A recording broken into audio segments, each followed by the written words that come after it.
So it's currently 10:30 on a Christmas night, so I'm going to show you my music collection. So this is what my collection looks like as of today.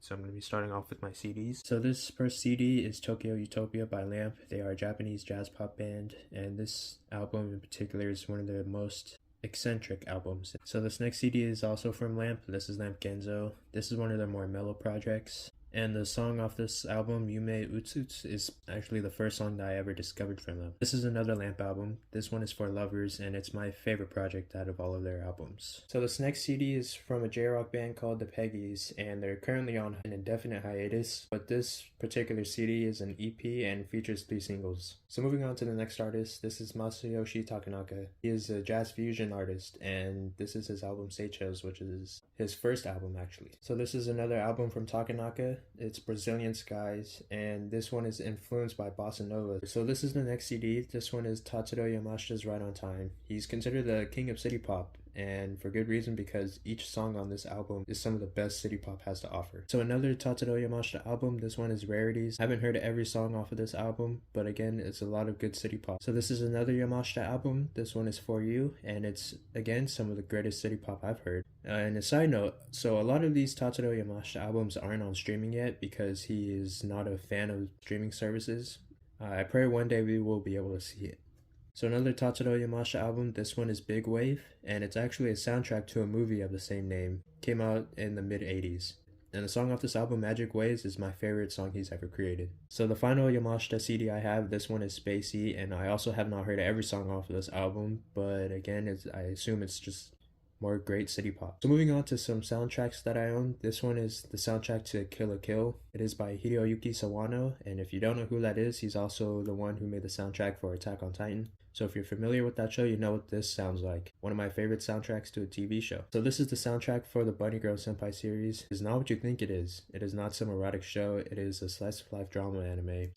And this soundtrack helps you really immerse yourself into the show. So this is the Evangelion soundtrack. I haven't heard every song off of this CD, but it features some of the more popular songs like Cruel Angel's Thesis. This is a weird pick, but this is the soundtrack to the Disneyland Resort. It has a lot of songs from each of the attractions, and it's just a personal nostalgia thing. So this is the Undertale soundtrack. It's one of my favorite games of all time, and I don't have much else to say about this album that hasn't already been said. It's just a really good video game soundtrack. So moving on to albums from Western artists, this one is Madvillainy by MF Doom and Madlib.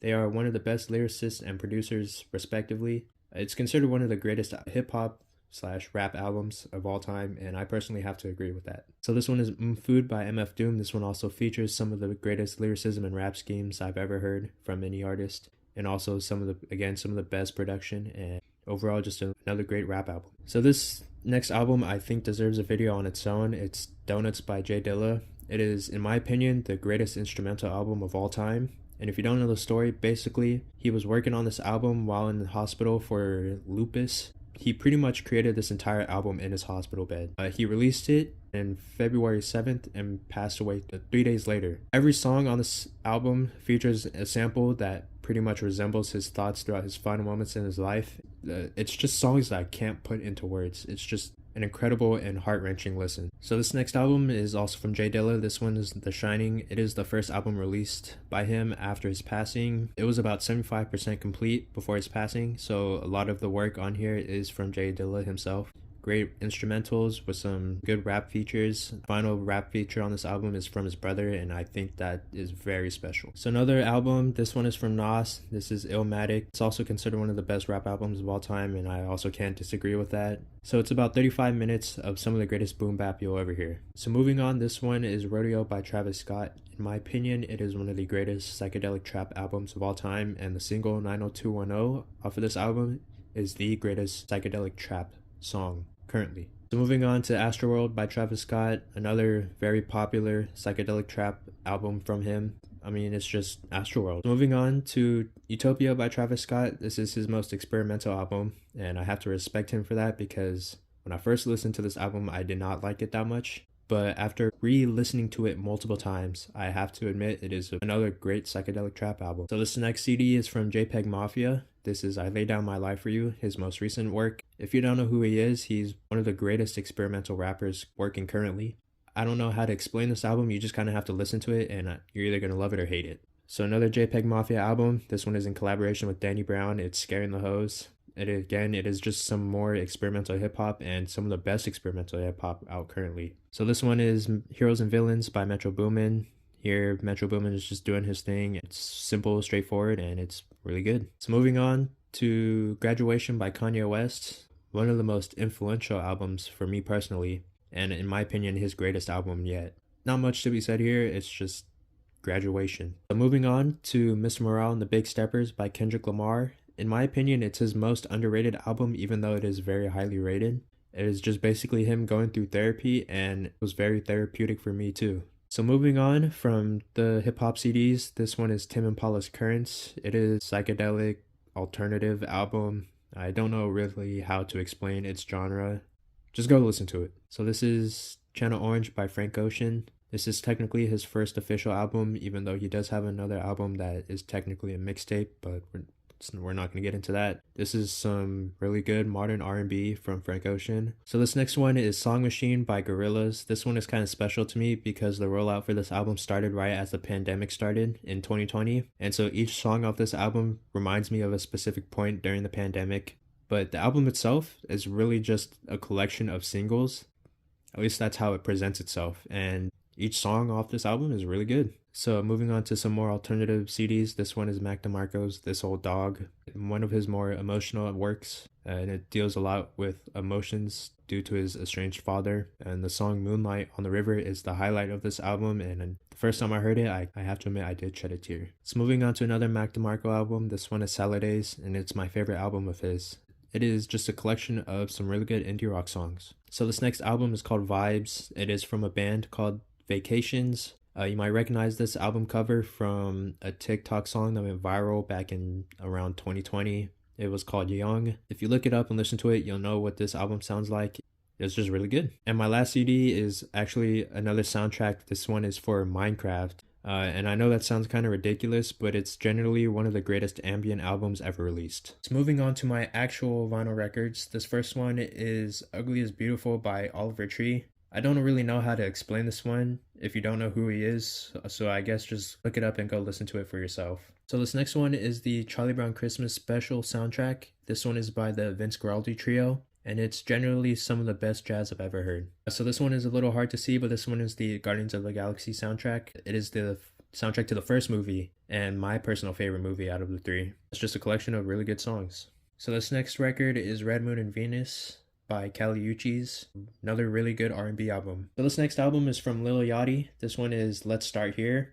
It is a psychedelic rock album, which blew my mind on my first listen, and I believe everybody should go give this a try and listen. So this next album is from Steve Lacy. This one is Gemini Rights. It is indie pop record and features one of the most popular songs to ever reach TikTok, Bad Habit, which is actually still a really good song even after its huge popularity. So this next album is from Childish Gambino. It is Awaken My Love, and fun fact, this is the first album that I ever bought for my collection, and I got it in a record store in Monterey right after visiting the aquarium.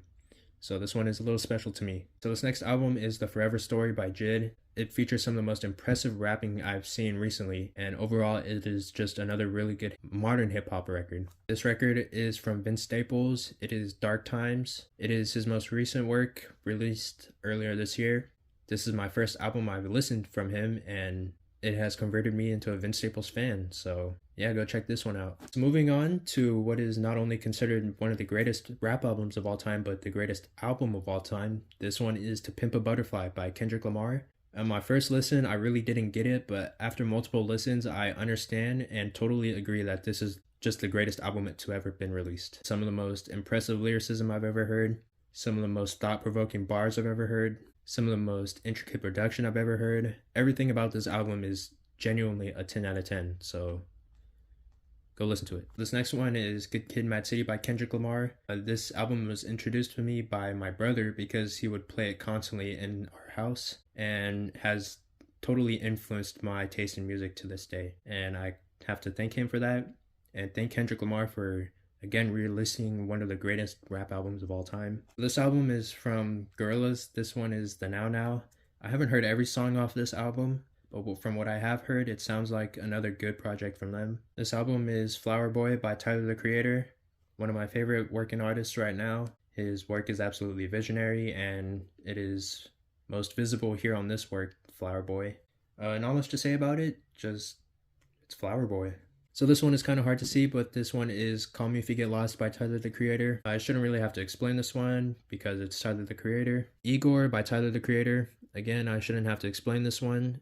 In my opinion, it is his magnum opus, and so far none of his other works after this album has topped it. It is insanely good. So this one is also hard to see, but it is Demon Days by Gorillaz. It is an absolute classic. All of these tracks off of these albums like Dare, Feel Good Inc., Kids with Guns, all of these are classic alternative songs, and you definitely need to listen to this. So another album, again, it's hard to see, but this one is Plastic Beach by Gorillaz, and it is, in my opinion, their best work. And the song Empire Ants is one of the greatest songs to have ever been created. So this album is a soundtrack for the anime Fooly Cooly. It is by The Pillows, which is a Japanese rock band. If you haven't watched the show, it would be kind of hard to get into this album. The music works so well with the show that I just had to buy it. This next album is kind of special to me. It is a soundtrack for the anime Samurai Champloo, which is one of my favorite animes of all time. This one is Impression, and it features work from Nujabes, Force of Nature, and Fat John. It is just some of the greatest instrumental hip-hop I've heard, and it is kind of mind-blowing that it was featured in an anime out of anything. So this one is another Samurai Champloo soundtrack. This one is Departure. Also features work from Nujabes and Fat John. Nujabes, if you don't know, is a Japanese hip-hop producer who passed away in 2010, and it is just, again, some of his best work he's released in his career. So this next album is Atavista by Childish Gambino. This one is also kind of special to me because it released under the name 31520 during the pandemic, and because of that, I was able to really grow with this. And so when it was released as Atavista this year, I was just really excited for it. And the final record in my collection as of now, it is Frank Ocean's Blonde. This one is very special to me. When I first listened to it, I was just absolutely blown away. Every single track on this album just affected me emotionally in a way that I couldn't describe. I have listened to this album so many times it is not even funny. I wouldn't even consider it the best album of all time, but it is just 1 hour of experimental R&B. Again, it just reached me in a way that I can't describe, and I still haven't figured out any words to describe it. It's just Frank Ocean, man. Just waiting for the next album. Yeah, it is just probably the album I'm most proud to own as of right now. So yeah. So that is my album collection as of right now, and I'm sure none of you are thinking, what was the point of that? There really wasn't a point.